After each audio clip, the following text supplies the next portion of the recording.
આંતરરાષ્ટ્રીય અવકાશ મથકની યાત્રાના અનુભવો વર્ણવ્યા. શ્વેતરાત્રિઓ અને પૃથ્વીના અદ્ભુત દ્રશ્યની વાત કરી. આંતરરાષ્ટ્રીય અવકાશ મથકની યાત્રા કરનારા ભારતીય અવકાશ યાત્રી શુભાંશુ શુક્લાએ પોતાના રોમાંચક અનુભવો રજૂ કરતા જણાવ્યું હતું કે અવકાશમાં જવું એ જેટલું આનંદદાયક છે તેટલું જ દિશાભ્રમ કરનારું પણ છે. બેંગલુરુ ટેકનિકલ પરિષદમાં ભાવિ તકનીકી નિર્માતાઓ સાથેની વાતચીત દરમિયાન તેમણે સ્પષ્ટ કર્યું હતું કે જ્યારે શરીર પૃથ્વીના ગુરુત્વાકર્ષણ ક્ષેત્રમાંથી બહાર નીકળે છે ત્યારે મગજની નવી સ્થિતિ સાથે અનુકૂલન સાધવામાં સમય લાગે છે, જે શરૂઆતમાં વિલક્ષણ અનુભવ કરાવે છે. શુક્લાએ તેમના અભિયાન દરમિયાન અનુભવેલી શ્વેતરાત્રિઓ જ્યાં સૂર્ય આથમતો નથી એ વિશે વાત કરી હતી. તેમણે ઉમેર્યું હતું કે દિવસ રાતનું ચક્ર ન હોવાને કારણે સમયનું ભાન રહેતું નથી, જે માનસિક રીતે પડકારરૂપ બની શકે છે. જો કે તેમણે પૃથ્વી પરથી અવકાશને નિહાળવાના અનુભવને જાદુઈ ગણાવ્યો હતો, જ્યાં કોઈ સીમાઓ દેખાતી નથી અને સમગ્ર ગ્રહ એક પરિવાર જેવો પ્રતીત થાય છે.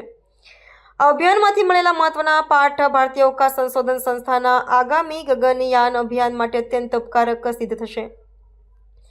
આ અભિયાનમાં શુક્લાએ અવકાશ મથક પર ભારતીય સંશોધકો દ્વારા તૈયાર કરાયેલા વિવિધ પ્રયોગો પણ હાથ ધર્યા હતા. તેમણે દેશના યુવા વર્ગને સંદેશ આપ્યો હતો કે અવકાશ વિજ્ઞાનમાં કારકિર્દી બનાવવા માટે માત્ર તકનીકી જ્ઞાન જ નહીં પરંતુ માનસિક દૃઢતા પણ તેટલી જ આવશ્યક છે. તેમણે પ્રાપ્ત કરેલો આ મૂલ્ય અનુભવ ભારતની પોતાનું અવકાશ મથક સ્થાપવાની મહત્વાકાંક્ષાને નવું બળ અને માર્ગદર્શન પૂરું પાડશે. But after that what happens, you get to space and that is the fun part. It is super fun because essentially when you get to space you are swimming in air. You are not swimming in water, you are swimming in air, you are floating and it is effortless. But it is very disorienting as well because on ground we have a very good idea of up, down, left, right because our head is always up. But in space there is no such requirement. You can be upside down and still feel that you are up and down.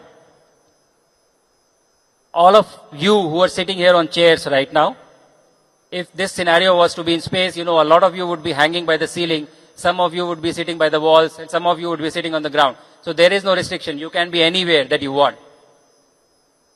So the concept of space changes in space. And the other interesting thing that happens, since there is no experience of gravity, everything is falling at the same time. So if I was in space and I was holding this mic and I let go of it, it will not fall. It will stay here. Because I am falling, mic is falling, the station is falling. But I don't know that. You don't know that. So initially you don't let go of this. You will ask someone, can you please hold it for me? And those other people will also hold it because they are flying to the space for the first time. So they will also not realize. But what happens after 5 or 6 days is you get used to this concept. You can leave things. They don't fall. Look at me changing these lenses. And I can tell you when all of you will gasp.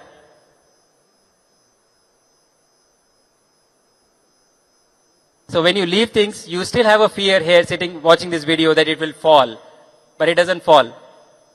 You know, so you get used to this idea in 8 to 10 days, and then your mind is really used. You know, you're comfortable. You can leave things, 10 different things, and then you're quite comfortable with this aspect.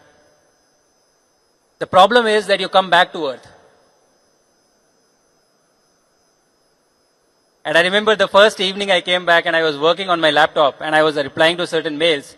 And instinctively I closed my laptop, took it to the side and I left it.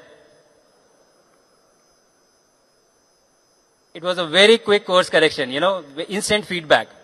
Thankfully, you know, the floor was carpeted so nothing happened to the laptop. But the mind is really a very powerful tool. It makes you believe things which necessarily don't exist. We actually saw the power of the tool right before we started this presentation. You know how Suhani guessed what book I was talking about.